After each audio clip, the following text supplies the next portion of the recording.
welcome to Live Life by Soul Design. I'm your host, Nicole Mantilla Parado, and today I have a very special guest with us, Karen Blaine. Now, talk about divine mother energy. You guys are going to be slipping into like a silk dress by a cozy fire, drinking a warm cup of hot cocoa, because this woman amplifies self-love, purpose, and helps people connect deeper to who they truly are. She's an author of 9 books, a mother to 4 children, has been married for 40 years, and Karen was formerly a hypnotherapist, and she loves talking about the subconscious and dreams, decoding dreams, which maybe we'll get into that.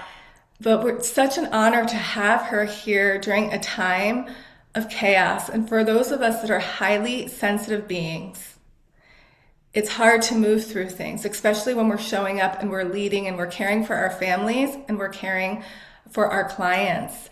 I should also mention that Karen is a highly sensitive person and an intuitive empath. So welcome, Karen, to the show. It's so lovely to have you here.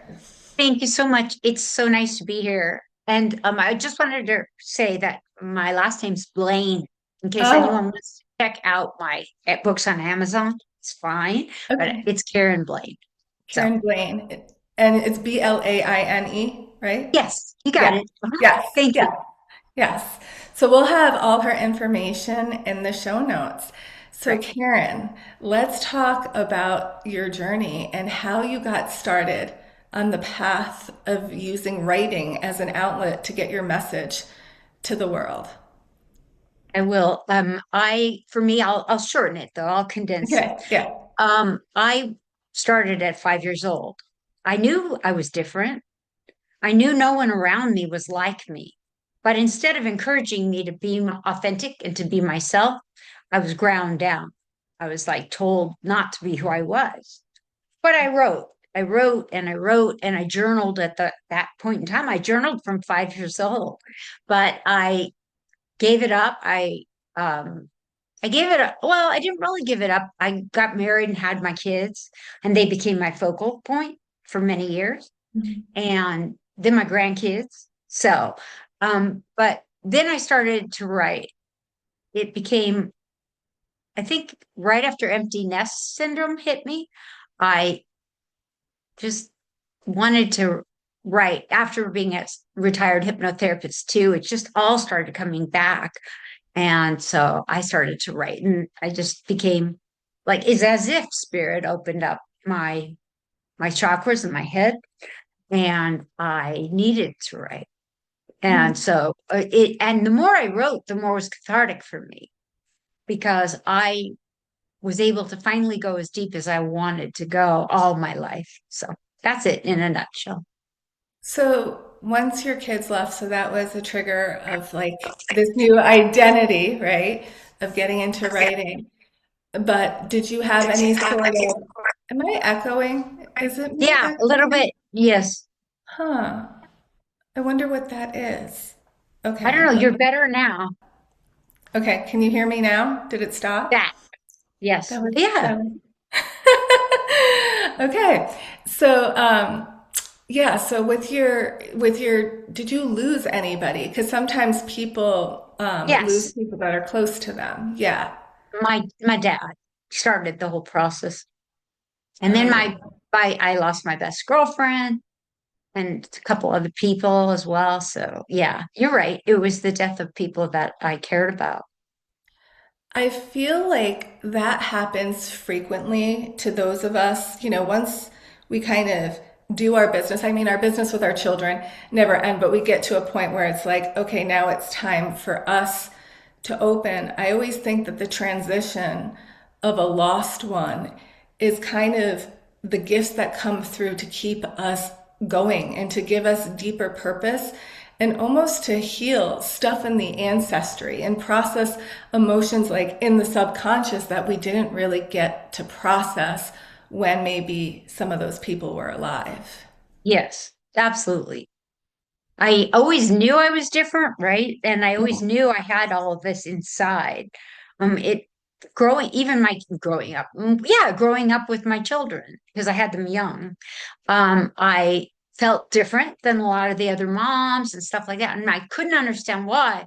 And I would just remember when I first found out I was an HSP, I started crying. It was like I finally realized, okay, that's me, and it's okay. And then I went on the exploration of how to love myself and through everything, through my own way of being, and I wanted to give that to others. So, what were your signs, your early signs, and the things that really hit home when you were learning about highly sensitive people? I realized that I felt deeply. Everything I felt deeply, and no one seemed to feel like that. They just let things go, and I would be like holding it, onto it, which I didn't want to do. So I needed to learn tools to get out of that. When it was a negative processing emotion, I needed to use tools. Once I knew I was a highly sensitive person and then an empath, I realized that it was fine. I learned boundaries. I learned about energy fields and energy shields and grounding. And I used all the tools at my disposal to help me practice that it was I called it a gift, but it's a burden and a gift, I think. I think you would agree with that. Yeah, totally. In my world, I've felt things since I was younger too, and to the point that if I didn't know how to manage it, my body would get sick, like Mhm. really inflamed, give out on me. And there was always a part of me that wanted to give people the benefit of the doubt, right? It's like my gut intuition would be like, stay away, don't do that. That person's not good for you. But it was like, no, I want to love everyone. I want to help everyone. I don't want to exclude. And when I didn't listen, that's when my body would shut down. Did you experience any Yes. illness? Yes. Yeah, I did. And I do. I have an autoimmune, and I'm sure that's related to all of this. I think highly sensitive people as a whole, we have to really hear our bodies and protect ourselves more from the world. It's really challenging, and most of my viewers are visionaries, leaders, people that are serving, and you were serving as a hypnotherapist. So when you were working in people's subconscious, which the subconscious holds a lot, right? Like there's Everything. some, and like 90%, right? I don't know if that's still the number, It but is. Yeah. yeah, it's it can be some really heavy stuff for us as the provider not to take on and then feel it. So, can you talk about how you navigate that and maybe tips on how people can navigate that? Sure, absolutely. So, a few things I've learned so much in the last decade, I would say. Yeah. A few things are to, if you're in a situation where you're overwhelmed, which happens a lot to us, I think, because we want to be part of our children's social lives. And if they're having a party, I can't say no to that. It's my kids. Yeah. So I go, but I might be overwhelmed. So you go like into a bathroom or something like that, and you say, why am I overwhelmed? You reframe the the whole experience around you so you can bring down the overwhelm. Mhm. And you just say, why was I getting overwhelmed? What can I do to change that? Was anyone there to hurt me? Um, I need to just take a minute and like a meditation, quick one, and just settle down. And then I can walk out and I can be ready again. My overwhelm is down. So that's one tool. If you have to, if you're, you have to.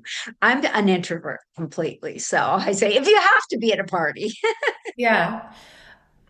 In your sessions, though, when you were a hypnotherapist, how was it difficult though for you to be like your intuition? You're a highly intuitive empath and a highly sensitive person.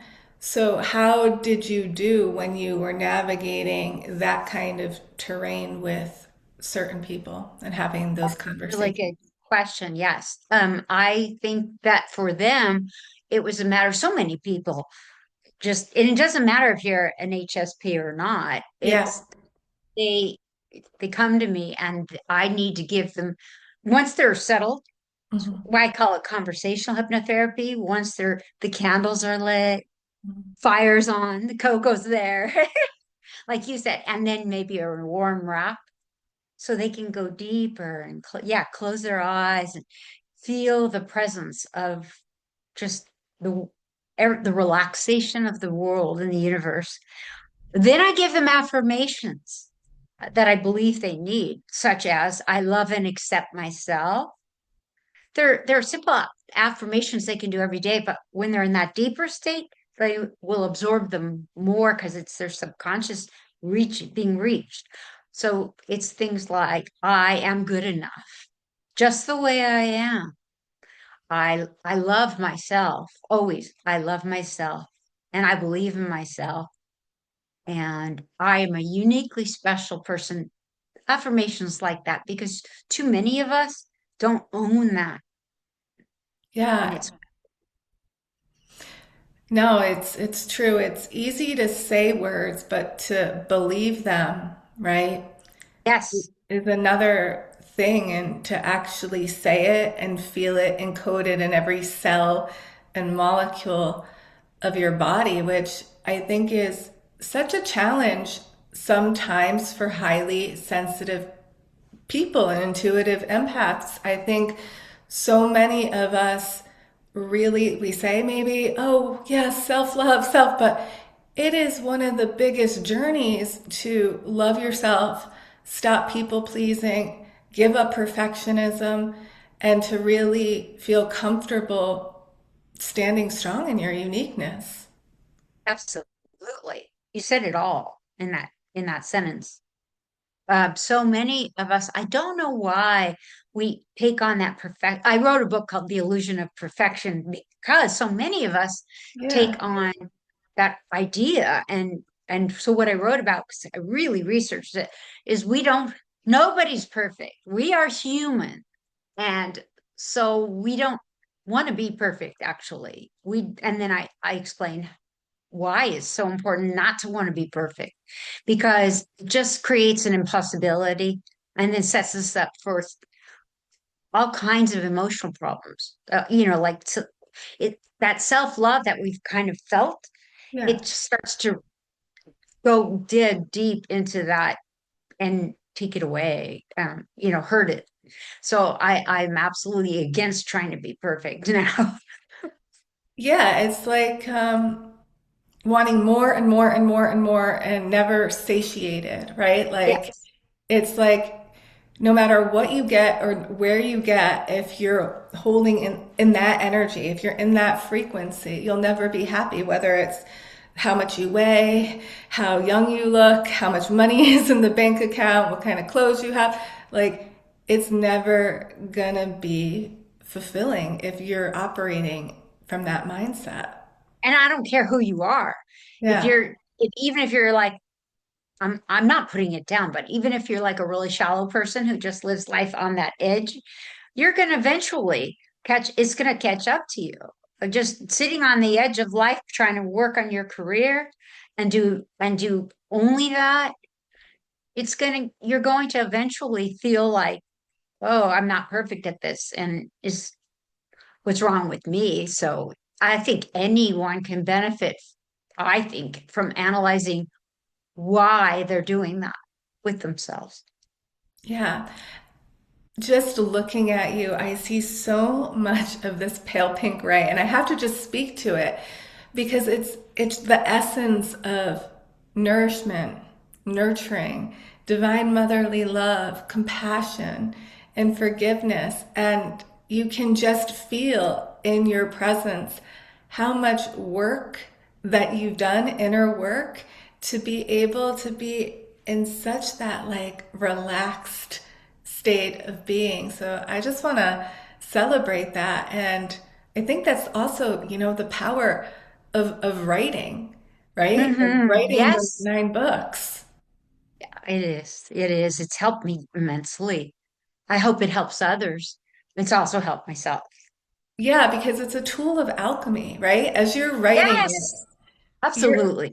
you're alchemizing.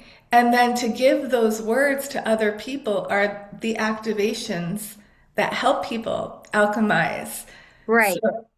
And hopefully it would make them start to feel more create, use their creativity because again, I think most HSPs, highly sensitive people, are creative in some way. oh my gosh, so creative. So And I think creative. I think. I was echoing again. I heard that. Sorry. But no, it's okay. So creative. And I think that this is a really good point. So we're highly sensitive, right? Most of us know from a young child that we're different, but we take on these caretaker roles, these people pleasing, we get introverted, right? And I've seen it in tons of my clients of where that form of life becomes the distraction of not stepping into the purpose, right? It becomes Yes. the excuse. It's like the masks that you're hiding about, hiding behind. Right. And so by you writing, you were unmasking. I did. And the whole book, Illusion of Perfection, talks about the masks we wear and who we are behind those masks. Yeah, I You're mean, right on. because like at every level, we bump up against. I mean, I'm moving through one myself right now, like a whole identity shift of, okay, I'm shedding. I'm shedding how I used to do business, the kind of clients I serve, right? Where I want to live, what I want to do. My daughter's graduating from high school this year coming up, There's a so that's a big, yeah, that's a right, big she's my change for last you. one. Yeah, she's my last one. My son's 21. He's going to be 22. And yeah, so that's when I think we all should get excited and curious about life. Like, right? Like when we have these big changes, this is the opportunity not to fear, but to get excited about a new chapter of life that wants to come through. Yes. Agreement, totally. 100%. We need to. Otherwise, we'll get really sad and stuck in that sadness about it. And that's not a good way to live. And I realized that as soon as I started to think, what part of me was like, what am I going to do the rest of my life now? Kids are raised, having kids of their own. And I, and then, like you said, there was something that happened that was, a passing of someone. And then all of a sudden, it was as if the creativity came from me. I think I wrote every night at 3 a.m. So you're It was this, channeled. So these books are channeled probably from a they're higher power. channeled. Yeah. Absolutely. Yes, they are. I didn't even try. It just came to me. So yes, I was sort of amazed by them. But the last book I wrote is called, it's not quite out yet. It's called After They Fly, Empty Nest Reflections. And it does talk about that whole transition.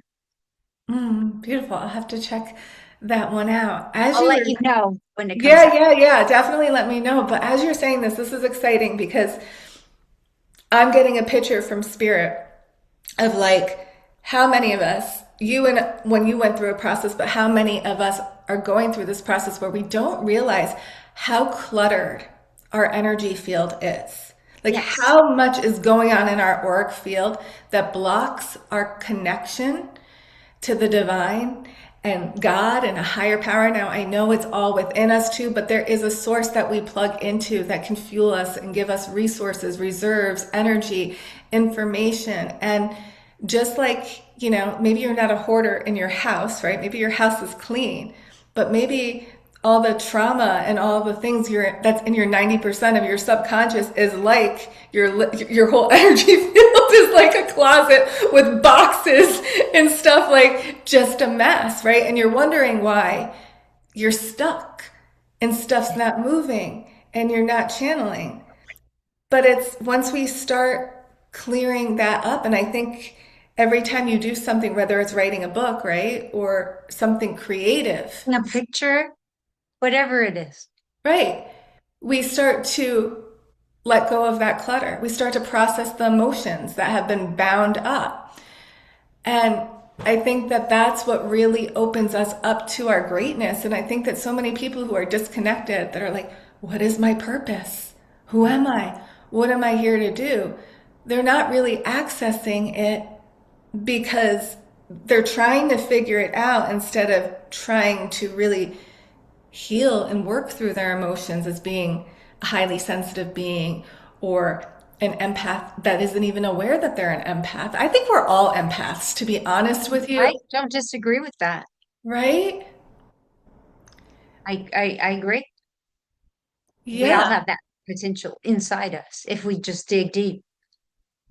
And I think with the current energies on the planet, we're becoming way more sensitive. I mean, how are you doing currently? Like, I'm trying so hard to tap into what I have written myself that I'm not really allowing myself to get down. I know it, I'm just trying to stay positive, flourish, and be kind. As long as I'm always doing something kind every day, compassionate, yeah, I feel okay. I'm not going to let the world and all the problems of the world that are plenty. And I do feel bad but I can't let it define who I am. I can't let yeah, it become that overwhelming because then I'll just go into a shell. And that, for me, that would just not be healthy. Again, no. That's probably why I feel this beautiful pink bubble around you. It's like you've created that boundary of like only allowing people that are nourishing into your life around you. yes, I have. Toxic people are no longer. And that's hard for some people to do, especially when they're people that you've either been married to for a long time or they're your own children at times, your own family. I agree. I agree. It's so hard, but it's something, as long as you understand, if there's someone that you love really a lot, like in your just directly in your family, then you might put a boundary around some of the things they do that hurt you. A shield, a pink one, put a shield around you so you observe what they're saying, but you don't internalize it and get so hurt by it. You just understand what it is that they're like. I am thinking of two of my kids. I love them. I love them. So I have to be careful here. But they're a little bit, they have a different type of personality, let's just say. And I could find it kind of rough, but I just know who they are. I love them unconditionally. And so I put that little shield around some of the things they say and know they don't mean it and know that that's just their personality sometimes. And I get right through it. It really helped me to understand as a highly sensitive person, they're not actually. And so it helped me to understand myself in dealing with them. What about you? Well, for me, I spend a lot of time in nature and doing vibrational medicine and frequency medicine. So every day I have to get outside to reset. I have to move my body and I vocally tone and I play certain instruments just to kind of move the energy through my channel because I kind of see it like I was talking about that cluttered energy Yes, field, like things stick, right? Projections that come at me, I'm here, I'm on YouTube, I'm on Apple, I'm on places, I'm serving people. So I'm so sensitive. I feel positive things directed at me and negative things, all sorts of stuff. So, right, and just dealing with people, my clients, emotions, ups and downs. yes, I have to decompress and reset the energy. It's literally a technology. It's like yes. it's like vacuuming your carpet. It's Right. like right? Every It's day. like Uh-huh. every single day. It's like doing your dishes. It's just like brushing your teeth. Like I am so sensitive. If I don't do that, I can get in a downward spiral. I'll be in a funk and I'll be totally transparent. If I don't move my body, sing, get in nature, and I eat bad food that's not good for me, I can be on the couch and feel so lethargic, so weak, so down on myself, and then the downward spiral loops Oh kick yeah, in. the negative looping, which we have to stop. Are you an empath? You sound like one. Oh my God, such an empath that I can feel people that are ill. Like my mom has MS when she's having Oh, a flare I'm up. sorry. No, it's okay. Um, when she's having a flare up, I've had my hand go like this, like cripple, and I'll be like, oh, I gotta call my mom. She's not feeling well, and then I make it a point to shake it out, to move it. It's not mine to process, not mine to hold on to. I can sympathize, I can feel for people, but I don't have to take it on. That's the And key, right? That is the key. You have found the key. If you yeah, take it on, you might as well just not be here. A lot of I'm glad I've lived this long, to be honest, because I think part of it was learning who I was and why I was here. Understanding really why I was here. But because before that it was physical. I'd have overwhelmed so much by the end of the day. And I didn't understand what was this all about? Why was I feeling this way? And I do now. So it's a matter of learning. A lot of it's learning. And then now I feel like I could live a long time.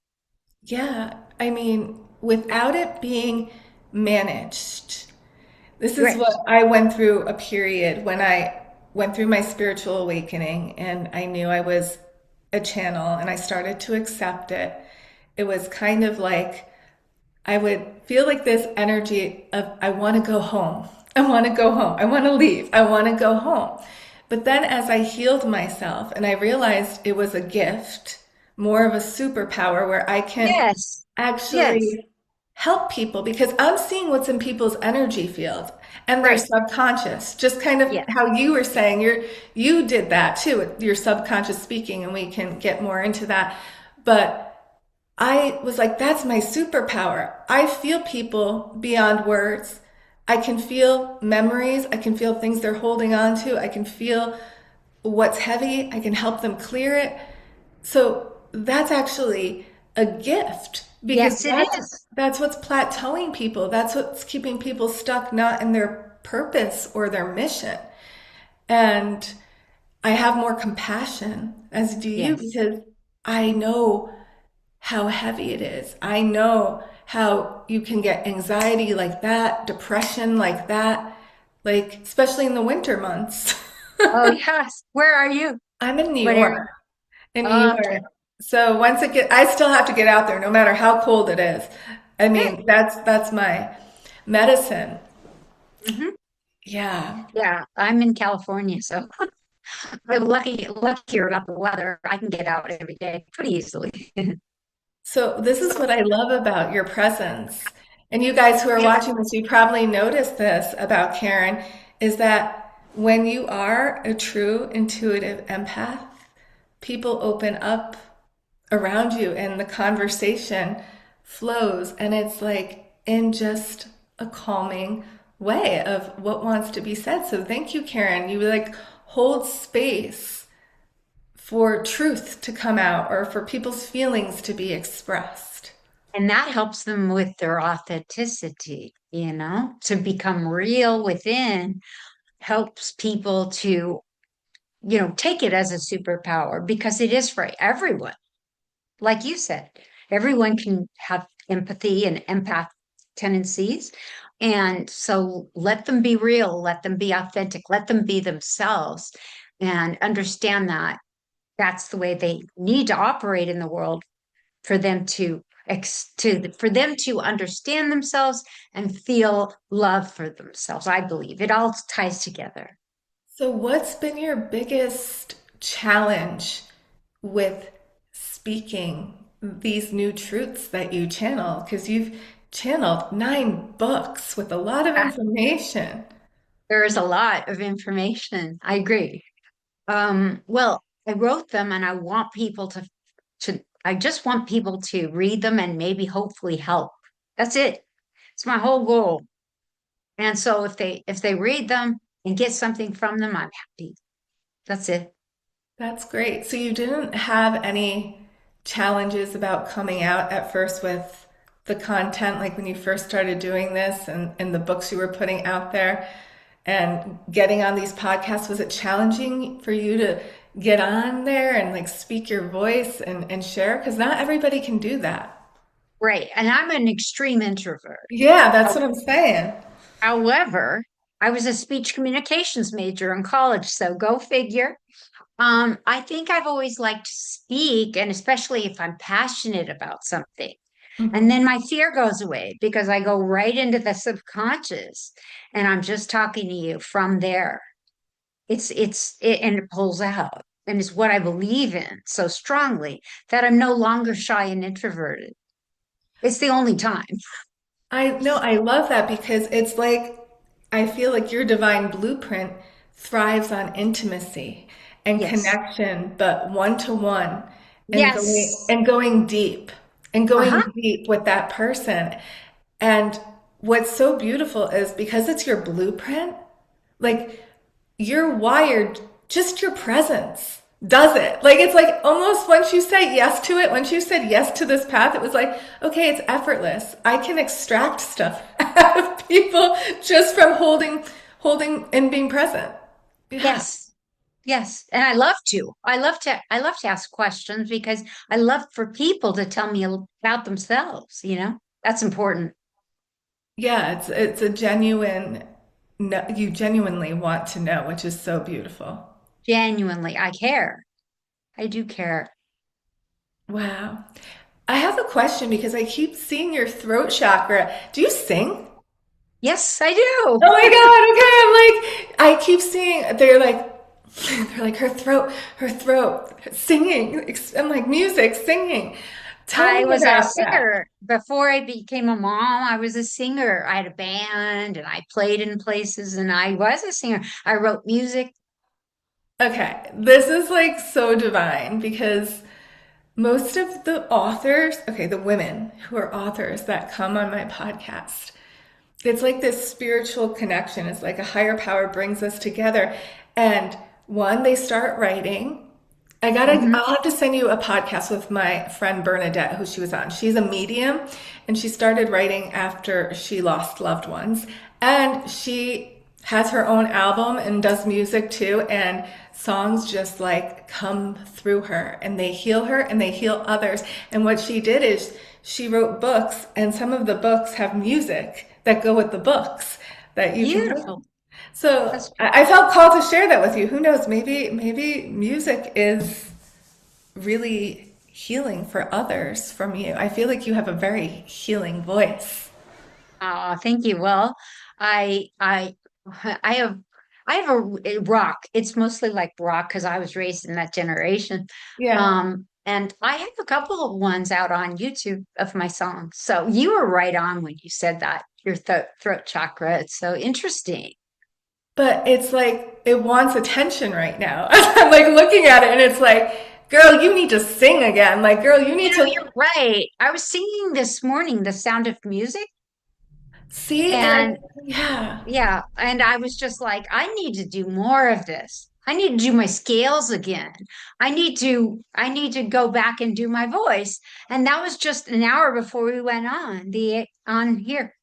I love that. Well, part of my gift is I'm an activator to people's gifts and like their divine blueprint of like what they're encoded with to do here.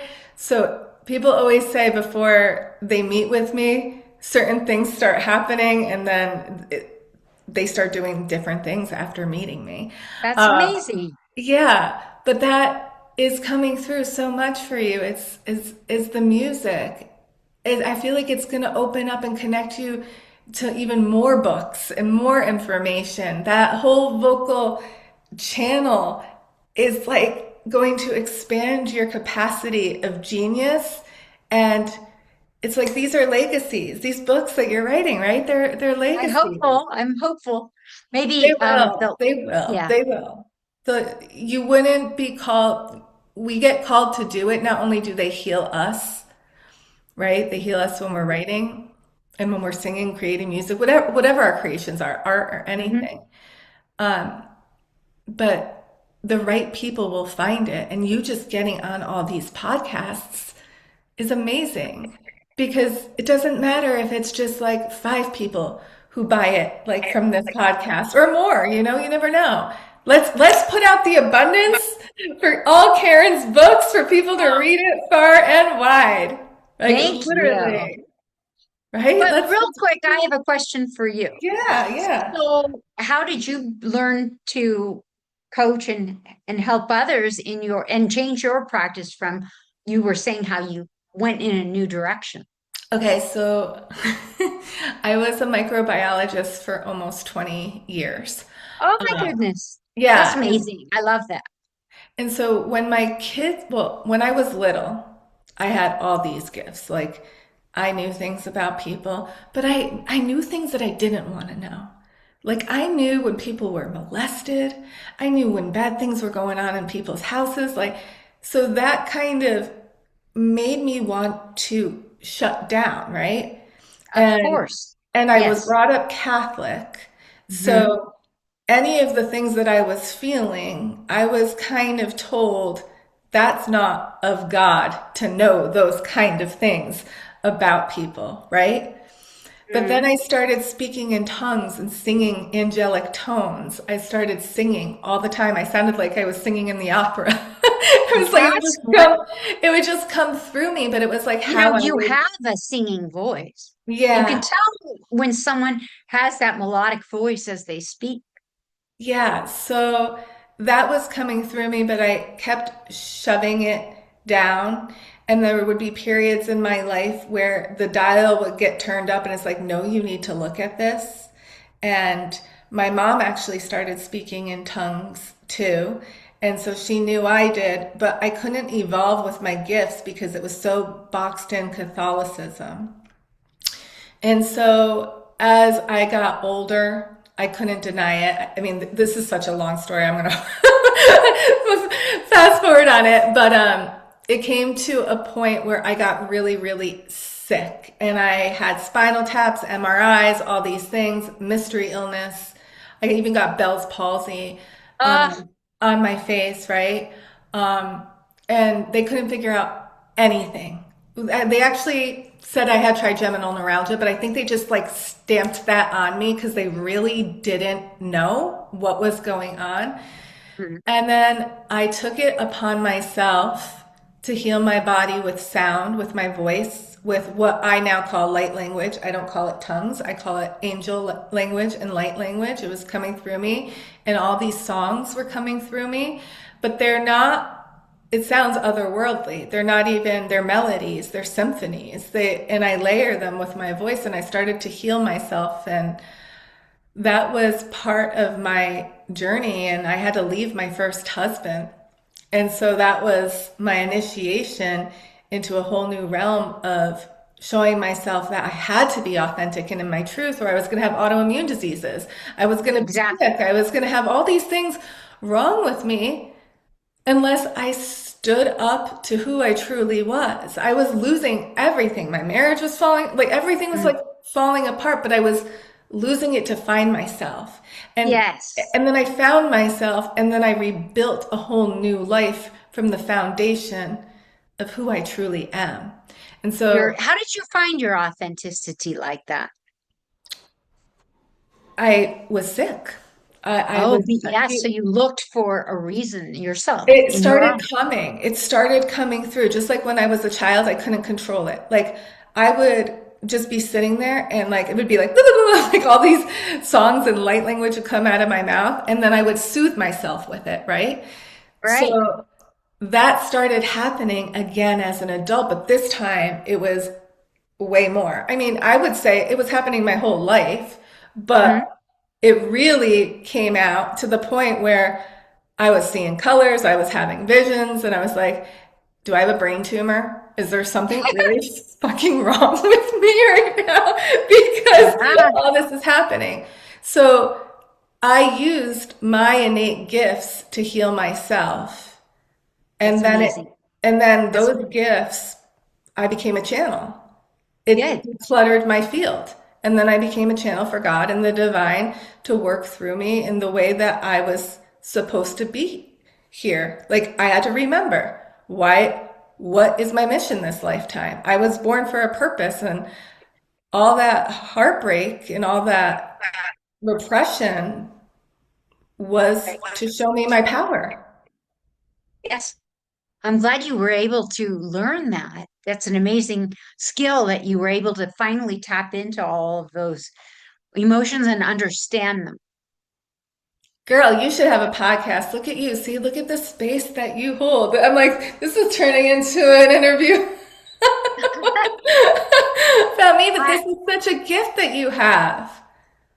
thank you. I just care. That's all. It's as you're saying this, it's like I just have this idea of how you're so good at that that even in your book, it's like you could have other people's little mini stories in another book because you could literally extract examples on something that you're teaching by just finding people and asking questions with people that you think stories should be told. Like I don't know. It's, I do understand what you're saying, and I think it would be a great book. yeah. That's just came because right now, it's more about us all coming together in community and supporting each other to feel safe enough to express and rise. I think many people still won't accept being a highly sensitive person. And that if we can, you and I and others can do that one thing, get people to see that it's not weakness. It's not for guys especially. It's strength. It's being understanding that this is a great thing that you are and to be proud of it. I think you can be a phenomenal leader as a highly sensitive, emotionally intelligent empath. Like, if you use that to your advantage, you can have like amazing teams that you're Yes, all nourishing each other. And that's what I think is missing in the school systems and the I agree. workplaces. I always say that. You're taking the words out of my mouth.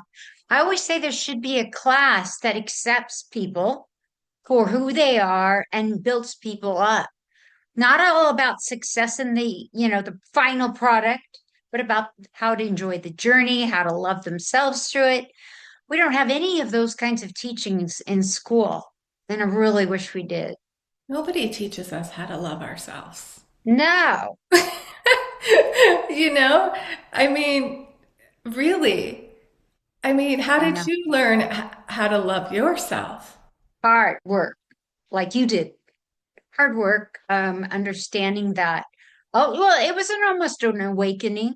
I did start crying when I finally realized, oh God, this is what I am. I had to learn, okay, I love it, and at times it's a burden, but I overcame the burden part, and now I really think of it as my superpower, and everyone can think of it as their superpower. Okay, so I already know one of your superpowers is literally helping people shed and speak their truth and step into their authenticity. Tell me more of your superpowers. Well, I would say that what is most important is that no matter what society you're in, that if I can talk to people, they feel good enough as they are. They don't need to be somebody else to please anyone. We go back to people pleasing. A lot of us become people pleasers. I have been many, many years. And it's a matter of taking ourselves, using that self-love, understanding we are good just the way we are. It's another hard concept, and being a proud and appreciative of that. And then at that time, being able to, they can, and I can share that with the world, our own blessings. This is just coming up, so I'm going to follow the thread. Have you noticed a lot of highly sensitive people that don't feel comfortable in the body and the skin that they were given? Yes, I have a child who, and a boy. And okay, let me tell you a quick little, Yeah. uh, it's not a story, but it's just my son is gay, and he said it was harder for him to come out as a highly sensitive person than it was to come out as gay. Hmm. Because as a guy, it's like you're owning that. You're not just, it's really hard in this society to be a guy and to be super sensitive still. So to own it and be proud of it, I mean, he goes into nature a lot. He's a meditation teacher, and he also goes into nature, like he's up in Big Sur right now, and he needs that to get him back to ground zero so he doesn't get overwhelmed. Yeah, I think it is hard for men because we're in a society that's like, you got to be masculine, you got to be strong, you got to be assertive, don't be too passive, you got to speak up for yourself, right?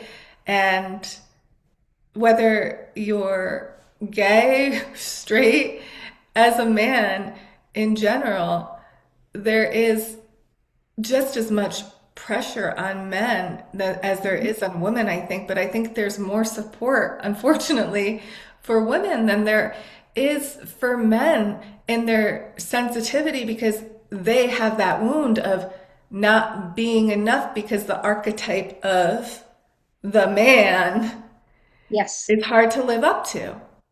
absolutely. And I have done for a dozen years at least, no, all his life.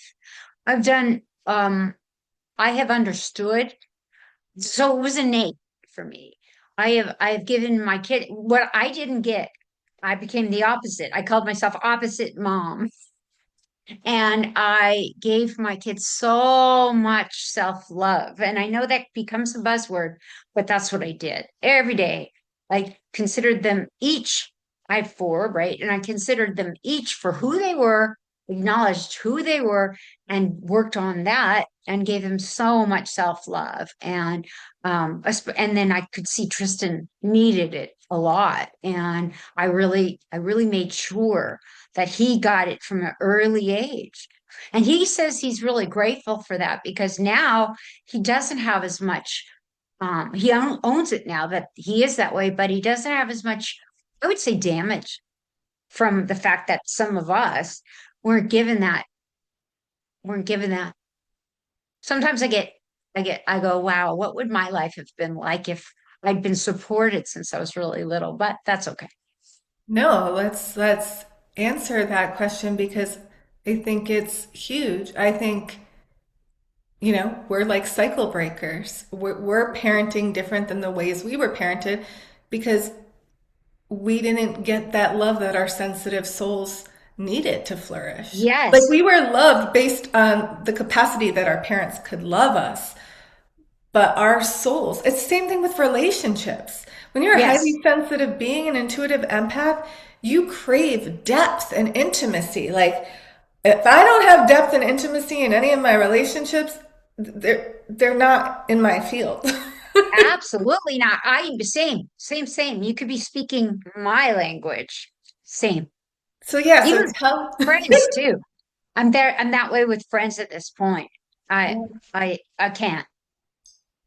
yeah, Small so talk and me do not work. no. And that's my husband's the same way. He's a highly sensitive person. And I was like, you shut down sometimes in front of people. He's like, I don't have anything to say. I don't like small talk. And I was like, okay, I understand that. But let's go back to you with how do you think it would have changed things?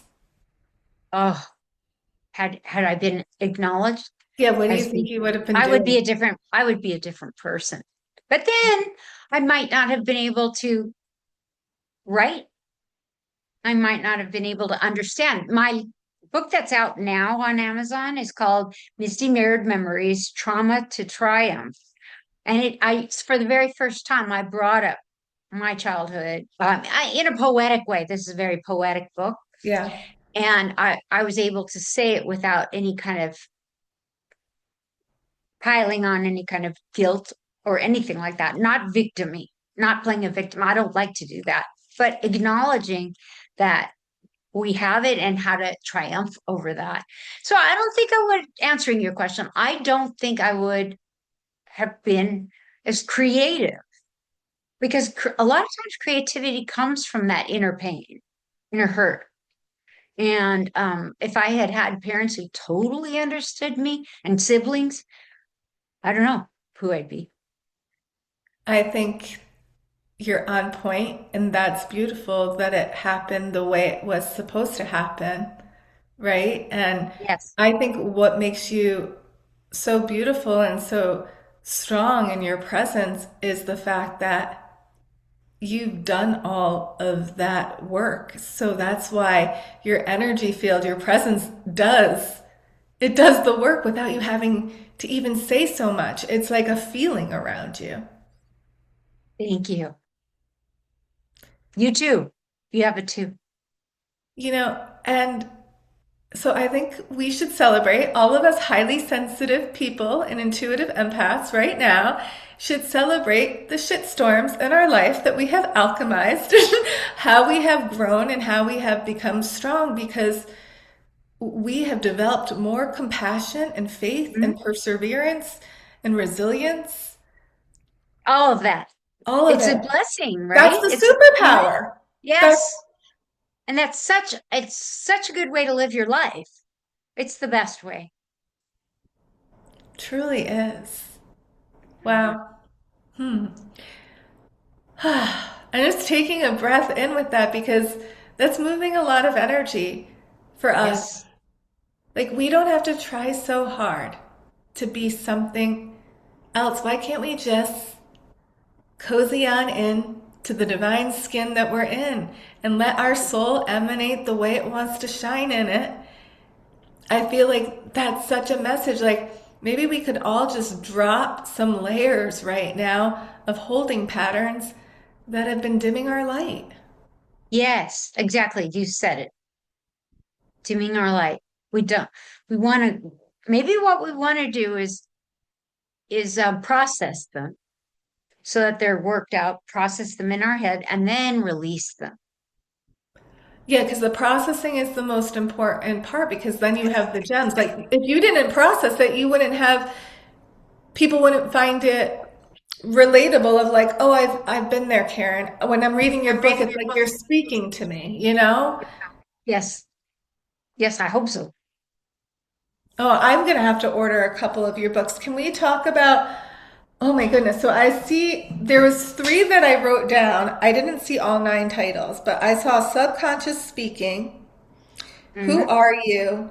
And Up in the Air, which is about vibration techniques, energy shields, which is cool. But before we go into that one, I just want to, because we're in that subconscious world, that subconscious speaking.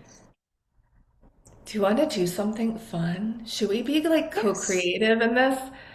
Do you want to Okay. take people through like a little mini like hypno process, like a subconscious purge so people can I feel think and you were release? really good. Right before we went on, what you said was a beautiful thing because I closed my eyes and I got relaxed. I'm a retired one. I've been retired 20 years, so, but I think you should do it and I'll listen.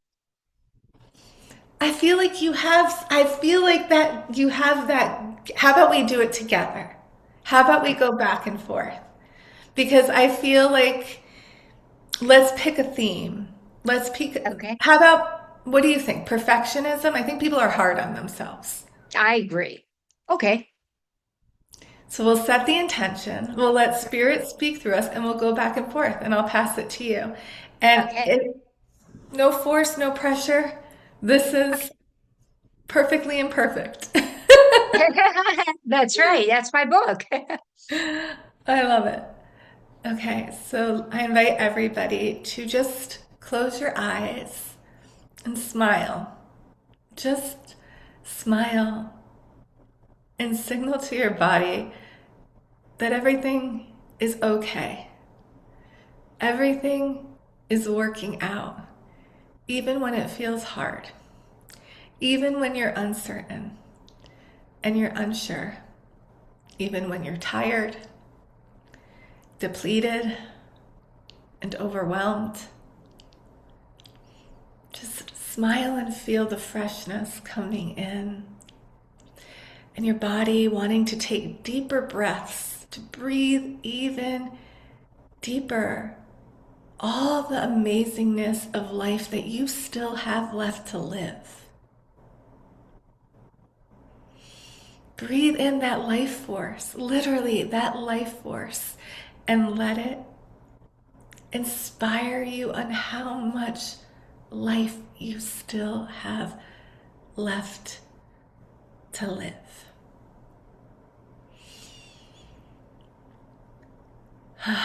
Karen, I'm going to pass that to you. Right. Well, as you're talking, I'm also realizing how important it is when we're in that space to give ourselves that permission to say, I do not need to be perfect. I'm good enough. All those positive affirmations. And I believe in myself. What we'll do is it does take the sting of trying to be perfect away. So just believe in yourself. And in that, you could use a mantra if you want. Sit down and just kind of make whatever your favorite American mantra is, or any English mantra, I'll say. There's Bija mantras, which are like, you can use those as well. But just using an American mantra is I like to do. And it's like, for me, it's I love and accept myself because I have to say that constantly. Mm. Because what it does is it takes down the overwhelm, the negative things that can happen in our brain. I think since you said the Bija mantra, that's so important. And maybe yum for the heart, hum Hmm. for the throat. We should all really chant that right now. So let's just put our right hand over our heart and fill it up with beautiful pink light, and let's chant together. Yum. We don't have to hum it or anything. We can just say yum. It's YAM. Yum. Yeah, Yum. yeah. I'll let you say that. Listen to your voice. You do the yums. Your voice needs to be activated, girl. I feel it. I feel your yums. Yeah, Yum. Well, I'll start singing. no, no, no. Do it. Do it. Let it come through for everyone. Yum, yum, yum, yum, yum, yum, Mm, yum, yum, yum, yum.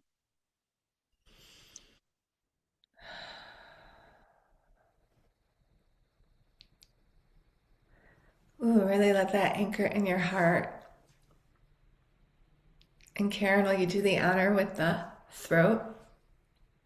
Continue to move through whatever sounds want to come through to open people's hearts and throats so they open their heart and speak their truth.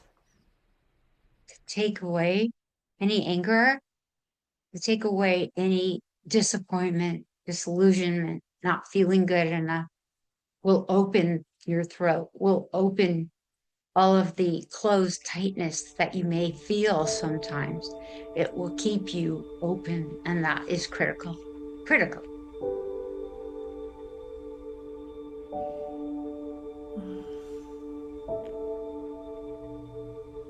Thank you. That was beautiful. It I'm glad was I'm glad beautiful. we chatted. It was lovely. Yeah. So I think that this really closes up the session. I feel like this is just going to relax people and just let yourself bathe in the frequencies that are being transmitted. Love on yourself. Maybe make yourself a hot cocoa or some cacao, a warm tea, get your cozies on, and just give yourself some grace, right? Yes, Grace. and spirituality too at the same time. Yeah. So I will have all Karen's information in the show notes so you guys can connect with her and order her books. And I just pray that more people find your books. And Thank you. such an honor. Thank you so much. Thank you It was everyone an honor for for me. watching. Karen, that was great. Oh, it was beautiful. You have a lovely, lovely shine about you. Angelic. Oh, thank you. So do you. I can feel it. It was, yeah, it was really nice and so soft.